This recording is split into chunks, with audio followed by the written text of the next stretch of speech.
ಇದ್ದಾಳೆ. So full ಗ್ರ್ಯಾಂಡಾಗೆ ಎಲ್ಲ ಕೂಡಿಸಿ ದೇವ್ರನ್ನ ಅವಳ ಕೈಲಿ ಪೂಜೆ ಮಾಡಿಸಿ ರೆಡಿ ಮಾಡಿಸ್ಕೊಂಡು ಅವಳೇ ಕರ್ಕೊಂಬಂದಿದ್ದಾಳೆ ದೇವಸ್ಥಾನಕ್ಕೆ. ಹೌದು, ನಮಗೆಲ್ಲ ಅವಳೆ. ನಾವು ನಿನ್ನೆ ಮಲ್ಗೆ ಇಲ್ಲ ಇದ್ದವರು.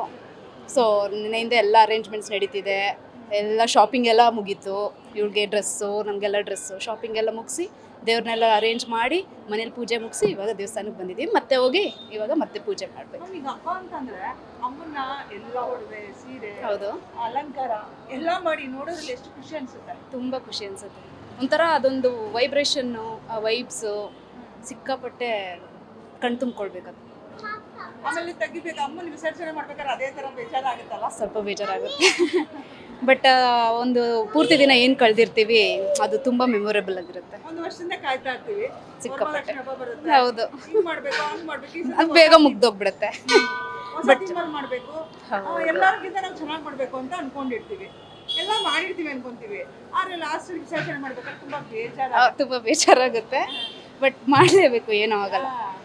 ಹಾಗೆ ಎಲ್ಲರಿಗೂ ಸುಖ, ಸಂತೋಷ, ನೆಮ್ಮದಿ, ಐಷ, ಆರೋಗ್ಯ ಕೊಟ್ಟು ಕಾಪಾಡಲಿ. ಮುಂದಿನ ವರ್ಷ ಕಾಯ್ತೀವಿ. ಮಕ್ಕಳಿಗೆಲ್ಲ ಹೌದು, ಬೆಂಡೆತ್ತೋದು, ಸೀರೆ ಕೊಂಡ್ಕೊಳ್ಳೋದು ಎಲ್ಲ ಇರುತ್ತಲ್ವಾ.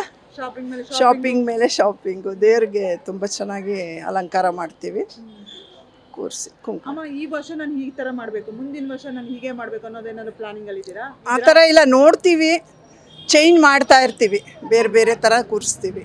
ಒಂದೇ ಥರ ಕೂರಿಸಲ್ಲ, ಬೇರೆ ಬೇರೆ ಥರ ಕೂರಿಸ್ತೀವಿ.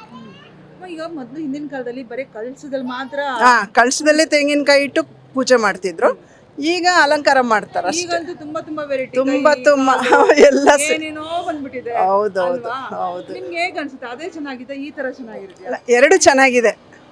ಈಗ ನಾವು ಬರೀ ಕಳಸ ಇಟ್ಟು ಪೂಜೆ ಮಾಡೋದು ಚೆನ್ನಾಗಿದೆ, ಅಲಂಕಾರ ಮಾಡೋದು ಚೆನ್ನಾಗಿದೆ. ಬರೀ ಕೈ ಖಾಲಿ ಬೇರೆ ಇಟ್ಟು ಅದು ಚೆನ್ನಾಗಿರುತ್ತೆ. ಯಾಕಂದ್ರೆ ಇವರೆಲ್ಲ ರಾತ್ರಿ ಹೊತ್ತೆಲ್ಲ ಅಲಂಕಾರ ಮಾಡ್ಬಿಡ್ತಾರೆ, ಬೆಳಗ್ಗೆ ಎದ್ದು ಕೂತ್ಕೊಂಡು ಪೂಜೆ ಮಾಡ್ತಾರೆ. ಈಗ ಗುರುಗಳು ಅದೇ ಹೇಳ್ತಾ ಇದ್ರು ಈ ತರ ವಿಚಾರದಲ್ಲಿ ಅಂತ. ಅವಾಗ ಶ್ರದ್ಧಾ ಭಕ್ತಿ ಎಲ್ಲಿಂದ ಬರುತ್ತಮ್ಮ? ಅದು ಬಂದೇ ಬರುತ್ತೆ, ದೇವ್ರ ಪೂಜೆ ಅಂದ್ರೆ ಬಂದೇ ಬರುತ್ತಲ್ವಾ.